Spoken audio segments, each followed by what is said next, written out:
2027 is the year of the rising sophomores. So that means these guys have not even played their sophomore year of high school yet. And Drew, I guess before we get into the rankings, why don't we explain that a little bit in terms of what we're really kind of hanging our hat on when it comes to the rankings? It's tough to kind of grade these guys without a lot of the film. So, what are you and the rest of the staff doing at 247 Sports to say, all right, let's put this top 100 list together of a lot of these guys that, quite honestly, we're going to be wait and see mode on in 2 to 3 years from now? We don't even know if they're going to be in the spot rankings wise anyway. Coop, I've been with 247 Sports, I think, for 8 years now. And this has been a yearly exercise for the scouting department and all the analysts here, rolling out the initial 100 for each class. And it's not an easy exercise, but we've had a ton of success prior. I mean, you go on 247sports.com, you look at the story that I put out, it goes through all the former first round draft picks that we've slotted up here. You look at the 2022 class, that's going to be fruitful for us as well. You had Luther Burden, T-Mac, Will Johnson. Those were all like top 15 players from us, and they kind of went wire to wire. They're preseason All-Americans, and they're going to end up likely being selected day one or day two of the NFL draft. So there's no exact science. I will say this, though. I think in recent years, we've really dialed it in terms of what we're looking for. And I want to make it very clear. We're not trying to identify the best freshman high school football player in America. There's way more that goes into this. We're looking for, projectable size. The varsity tape certainly adds some context, but we want guys that we think there is a ceiling. It's a lot of multi-sport athletes, a lot of guys with track and field.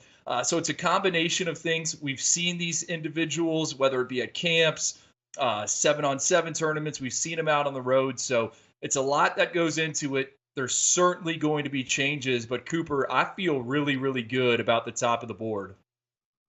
All right, let's talk about the guy that you feel the best about, Elijah Haven, the new #1 player in the class of 2027 out of Dunham High School in Baton Rouge, Louisiana. And Drew, I saw the player comparison on the scouting report to Joe Milton, obviously a guy that's turning a lot of heads in the preseason right now and the former Tennessee standout. But you can understand why you gave him that player comparison, 6'4", 210 pounds. He's got the multi-sport background as well, a guy that's a pretty heralded player on the hardwood. Drew, tell me what you liked about Elijah Haven, and ultimately at the end of the day, why you decided to put him as the #1 player in the country. Oh, Coop, it wasn't just me. It was a group decision, but there was a handful of players we were looking for to debut as #1 in the class, and the name we kept going back to was Elijah Haven. Why? I think it's the supersized frame. He's got a powerful arm, and then he's got above rim athleticism. You mentioned the basketball context. I mean, this was a second-team All-State selection as a freshman. He competes on the EYBL circuit with the same club that Keon Coleman used to play for. He was a talented hooper as well. Coop, I think the #1 thing that jumps out about Elijah Haven is that internal clock in the pocket, right? He can make a variety of throws off a variety of different platforms, but he avoids sacks. And I think that is so important for a young quarterback prospect. You said it, 6'4", 210 pounds. I think he's eventually going to be 225, 230 pounds. I didn't want to compare him to, someone that was a first round pick. So I thought Joe Milton kind of fit the bill. And I actually went back and I watched some of Joe Milton's early sophomore high school tape, and there are a lot of similarities to Elijah Haven. Now, what did Elijah Haven do this past year as a true freshman? He went 8-3, completed 67% of his passes, 11-6 TD to INT ratio. He protects the football. I think that's so key as well. And then he stretches it down the field. So, he's still very raw at this stage, but I really like all the ingredients here. I think he can bake into a potential franchise signal caller. Another name that comes to mind, Jacoby Brissett. He too was another heralded basketball player, got the job done at quarterback. He's at Florida, NC State. Feels like he's been with every NFL team out there, but really like Elijah Haven, that competitive drive. We saw him at the OT7 championships. Tom Lloyd made sure to point him out to me. And Coop, he's a smart kid. You see that 247 Sports profile. He's got an offer from Cornell on there. And then, to add some context, Drew, you sent this morning a screenshot of what you wrote on the number one player in 2026 in Faison Brandon just a year ago when the top 100 came out. Faison Brandon was a guy that hadn't started a game at that point in his career. Fast forward a year later, he's 13-1. Now he's the number one player in 2026. Elijah Haven, one of those guys, he's already got 11 starts under his belt. So that context right there, games played, and obviously the projection part of it gets us pretty excited about Elijah Haven. Drew, 2 through 4, the next 3 prospects on the list, you and I, the rest of the group, we're kind of conversing about this. How much value do we put into positional value as it pertains to the NFL when you're looking at a top 100 and a crop of guys that haven't even played their sophomore season? Well, we got 3 edge rushers next. Outside of that, we got guys like Mark Bowman, a tight end, Xavier Crowell, a running back out of Alabama. Is it going to stick? Probably not. But really, at the end of the day, we wanted to put the best players at the top of the board, and we'll see how it shakes out later. But let's start with those trio of edge rushers. Richard Wesley from California, DJ Jacobs, LaDainian Guyton, both guys from Georgia. Drew, let's start with Wesley. Our Greg Biggins says, hey, this guy might be a little bit further along than Kayvon Thibodeaux was at his point in his high school career. Coop, I don't know. I'm interested to hear which of your is your favorite from this rush trio. I think they're all kind of different in different ways. Richard Wesley, what stands out to me, very polished for a youngster, and you look at what he was able to do as a 9th grader, 9.5 sacks, constantly in the backfield. I think he's got a 12V engine, right? This guy gets to the secondary moves and creates negative plays. And Greg Biggins has brought this up. It's been a few down cycles in the Golden State. This year, we like a lot of these individuals, and it starts with Richard Wesley, who, from what I've heard, was really good at Oregon Saturday Night Live camp a few weeks ago, going up against some upperclassmen there. Yeah, I like Richard Wesley a lot. Biggie brought up the comparison of Kayvon Thibodeaux. I don't think he's going to be a 5 technique at the next level. I think this guy ultimately, at the end of the day, he's already 250 pounds plus. He's going to play with his hand in the ground.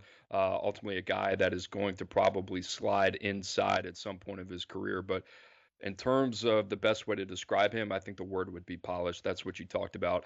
This guy, ceiling and floor game, got a lot of room to grow and develop as well. Drew, the next 2 guys, DJ Jacobs, LaDainian Guyton, tough decision here as you go back and forth between the 2 Peach State products. Let's start with DJ Jacobs. Pretty interesting story. His godfather, Drew, I believe, is Mark Richt, right? And a guy that's just really kind of hell on wheels off the edge at Blessed Trinity there in Georgia. Tell us what you like about him. He is a violent player, and Clint Brewster on our scouting team, he put this in his report on Next Gen, and I think it fits it to a T, kind of like Dallas Turner in the sense that he finishes with authority, and he's an opportunistic rusher, Cooper, 6'5", right? Excellent upfield burst, and when he gets a chance, he makes sure that he is going to capitalize, get that sack. 3 forced fumbles as a freshman in Georgia's 2nd highest classification. He was named the Rookie of the Year in his region. Coop, I mean, you said it. He's got ties to Georgia, and I think if you are a fan in the SEC or just of college football, it's like you got to throw your hands up. I mean, this guy is elite, total package to me, and he seems like a fast break layup for the Bulldogs. Tom Lloyd talked to him on the phone. Sounds like Georgia's doing an excellent job. He's already visited school there. But I love him because he's, like I said, he's a violent football player, Cooper. And then you look at the frame, 6'5". He's nowhere close to being filled out. He's a pup. This is a guy that's eventually going to carry 250, 260. I think you could use him maybe as a situational rusher on the inside at some point during his collegiate career.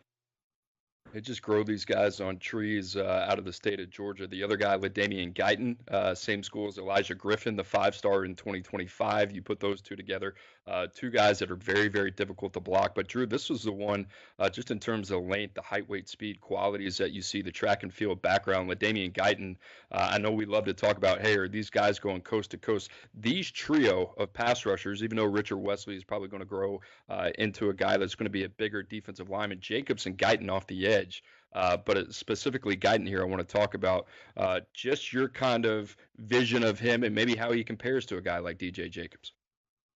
Coop, I know you too well because I know what you're hinting at here. he's the twitched up individual, right? He's the one that can bend, attack the corner. I think his fluidity, movement skills, they jump out on tape. And really, you look at this trio of edges. You said it, Richard Wesley, DJ Jacobs, Damian Guyton. I think these are going to jockey. All three of these guys are going to jockey in the rankings, and they all have a chance to go wire to wire. They are that good. LaDainian Guyton, to me, I mean, when we were studying Elijah Griffin at Savannah Christian Prep, really all of last year, it was like, okay, who's number 15 on the edge? And then it's like, whoa, this is a freshman. He is that good. He is twitchy, Cooper. Really like him. And I think what's unique about LaDainian Guyton, is he could be a 3-4 jack on the outside, but I also think he could fit in as more of an off-ball linebacker as well. On the lighter side now, Tom Lloyd told me I think that Guyton has added 15 pounds over the past few months. There's a photo of him circulating there out on X, one of those weight room transformations. This guy, too, is also going to morph into an animal up front. All right, we would be remiss if we didn't talk about Mark Bowman out of Mater Dei, and a guy that's got a lot of chatter. We saw him OT7 finals over the offseason, and it's easy to go out there and say, all right, this guy's going to be the next Brock Bowers and all that type of stuff. Both guys from California. I get it. He's playing a high level of competition there in California. Drew, you turn on the tape just in terms of what this guy can do as a receiver. You can play him in line as well. He's physical. He's got a super mature game, which is what you would expect from any standout at Mater Dei. But this kid, in terms of the floor, and not only the floor, but what he's got left to develop over the next 3 years, there is a lot to be excited about. Georgia and the rest of the country is going to be after this kid. Cooper, I mean, I think Hudson Standish on our scouting team put it best. Mark Bowman is the type of guy that turns 11 personnel into 10.5 personnel, 12 personnel into 11.5 personnel. He is a cheat code, right? He can create separation if he's attached, detached, in the wing, in the slot, and out wide. And he is a natural pass catcher. Not a ton of statistical production as a freshman there at Mater Dei. Not surprising, a very loaded team. But like you've said, we've seen him at 7-on-7 tournaments absolutely take over games. And he's also tested exceptionally well. 4.6 on the lasers in the 40-yard dash, 4.4 in the short shuttle, 36-inch vertical jump.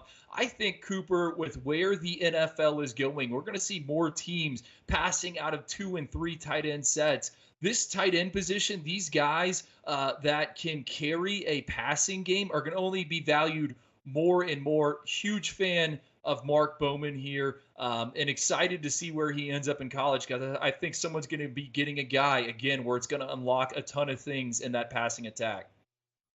All right, buddy, let's round out the top 6 here, and 6 guys that I would say for 2027 we feel pretty good about with the information that we have and the tape that we have as well. Talk to me a little bit about Xavier Crowell. I talked about the positional value at the top of the show, right, with a running back being in the top 6, probably something that's not going to stick, but still one of the more dynamic players in the class. Yeah, I mean, we are sticking a running back up here, and I think anyone that's familiar with our work or follows our rankings is probably like, whoa, they must really like this guy. And we do. Favorable mix of toughness, agility, vision, speed, and hands. I think he's very, very well-rounded. You look at what he was able to do as a freshman: 166 carries, 1,700 yards, 25 touchdowns, 10.5 yards per carry. Coop, you want to talk about, all right, how do we value these running backs? And, the NFL might not be placing a premium on them, but the collegiate programs and operations are. And I think Xavier is someone that will have a chance to step into the SEC, step into the Big Ten, and be part of a rotation right away. Be an impact type of player. Big fan of what he has put on tape this so far and what we know about him. The guys at Catapult told me they put the GPS trackers on Xavier a few weeks ago. He was topping out close to 23 miles per hour when he was working out. There you have it, the top 6 players in the top 100 of the 2027, freshly out of the oven. You can find that on 247sports.com, and you can find the Oyster Boys on the 247 Sports YouTube channel every Wednesday at 1 o'clock Eastern Time. That is a new time. We are moving 1 hour up, 1 o'clock Eastern Time, noon Central Time. You can find Andrew Ivins and myself on the 247 Sports Football Recruiting Podcast. Make sure to like and subscribe here.